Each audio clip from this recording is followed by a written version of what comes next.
Fue esta semana cuando la Fiscalía General del Estado de San Luis Potosí al fin confirmó que los restos que habían encontrado en Villa de Zaragoza correspondían a Daniela Martel, esta artista, madre de familia, conductora de plataforma, que estaba desaparecida desde los primeros días de enero.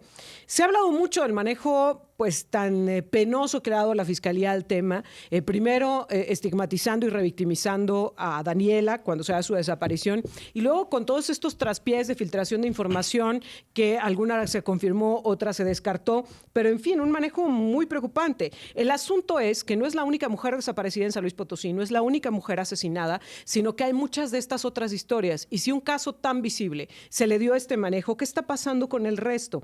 Yo le agradezco muchísimo a Claudia Espinosa Almaguer, consejera de la Comisión Estatal de Derechos Humanos, que nos tome la llamada. Muy buenos días, Claudia. Buenos días, Erika, a ti y a Jonathan, al auditorio, buenos días.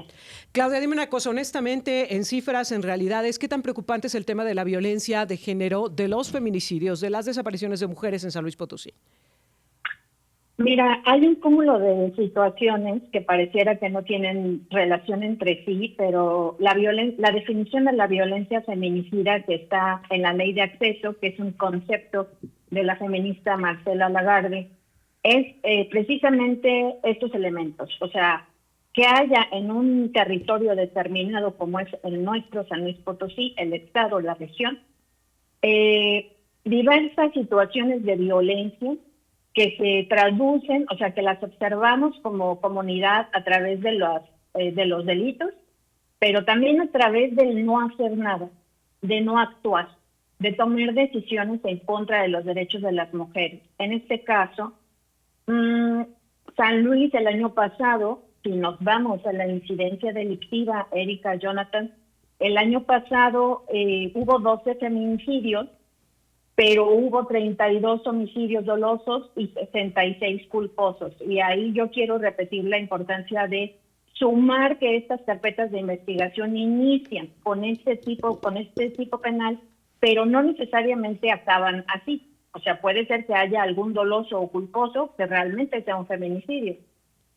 Pero además de la muerte violenta de las mujeres, debajo de esta punta de iceberg hay un montón de otros crímenes que el año pasado constituyeron un fenómeno criminal de cerca de 12.335 delitos denunciados entre lesiones, violencia, trata de personas, corrupción y violación. Además de los delitos que las mujeres sí presentaron ante el Ministerio Público, también están las llamadas del 911, que fueron 14.574 llamadas por actos de agresión. Es decir, este es el número de las ocasiones en que las mujeres llamaron al 911 a solicitar ayuda. Y en estas redes, porque inclusive recordemos que, por ejemplo, el 911 no funciona en todo el estado, ¿me explico? Sí. Entonces, hay mujeres que no pueden llamar. A ver, me quiero detener en esta parte, Claudia, porque justo uno de los últimos datos que se da a conocer sobre el caso de Daniela tiene que ver con que ella de manera previa había presentado vía electrónica, porque no se especifica a través de cuál mecanismo, una denuncia por violencia. Y la fiscal dice, pero no acudió a ratificarla, entonces no se le dio seguimiento. A mí me preocupó muchísimo esa declaración. ¿Por qué no lo porque hicieron? Me pregunté cuántas mujeres en una situación de emergencia llaman al 911 o a través de cualquier mecanismo electrónico buscan ayuda, lanzan el grito desesperado y después no se le da seguimiento. Y no sabemos si no van a ratificar las denuncias porque ya las mataron, porque las tienen amenazadas, porque ya no las dejaron salir de sus casas o cuál fue el mecanismo. No se le da seguimiento y no se le debería de dar seguimiento a esa clase de denuncias. Sí se le tendría que dar seguimiento. Yo no tengo claridad, o sea, ahorita que me estás diciendo la declaración, en qué momento ella presenta la denuncia, que eso tendrían que señalarlo las autoridades, la denuncia por violencia familiar, en qué momento se presenta o por alguna situación de violencia en pareja, y en qué punto ella perdemos su paradero. ¿Me explico? O sea, ¿cuánto tiempo pasa entre una cosa y otra? ¿Y qué solicitudes se hicieron? Si se pidieron medidas, o sea, ¿qué se determinó en la carpeta? Y además, el otro punto que a mí me preocupa es cuando ya está desaparecida, cuando ya está siendo buscada como como persona no localizada, ¿qué perspectiva?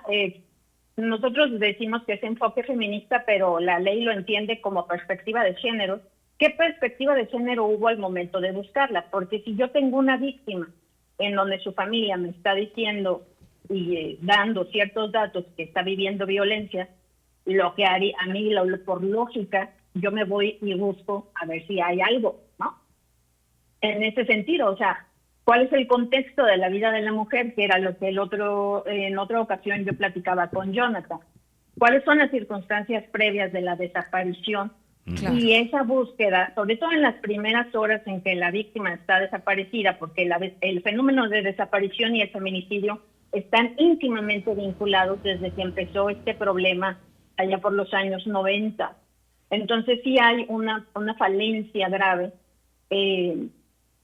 porque además en este sistema nuevo, bueno, relativamente nuevo, nosotros no es necesario ratificar nada. De hecho, tendría que lo único que mencionó la fiscal el día de la rueda de prensa fue que la denuncia se presentó 3 días antes de su desaparición, pero fue lo único a que través se de un otorgó. mecanismo digital, y entonces no especifica cuál y que no la ratificó. Finalmente te preguntaría, Claudia, ¿qué tenemos que aprender de este caso, pero de las historias que ya se han escrito en San Luis Potosí? Porque, insisto, no es la única, hay muchísimas. ¿Qué tendríamos que aprender y qué tendríamos que cambiar?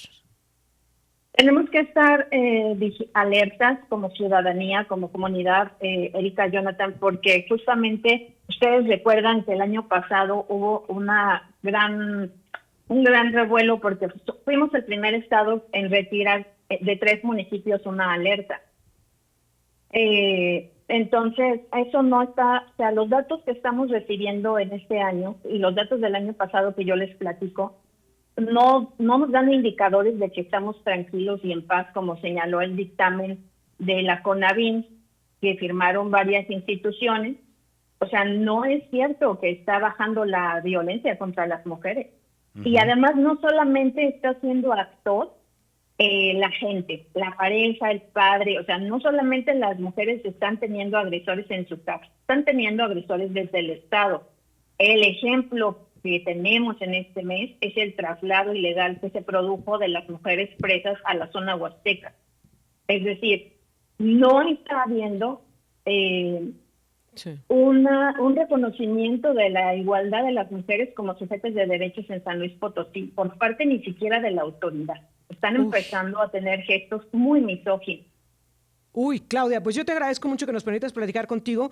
Quiero dejar el compromiso de que volvamos a hacerlo porque además se nos viene el mes de marzo, que es un buen pretexto para estar tocando estos temas de los que tendríamos que estar hablando todo el año. Te agradezco como siempre, Claudia. Un abrazo, buen día. Gracias a usted. Claudia Almaguer, Espinosa Almaguer, consejera de la Comisión Estatal de Derechos Humanos. Vámonos.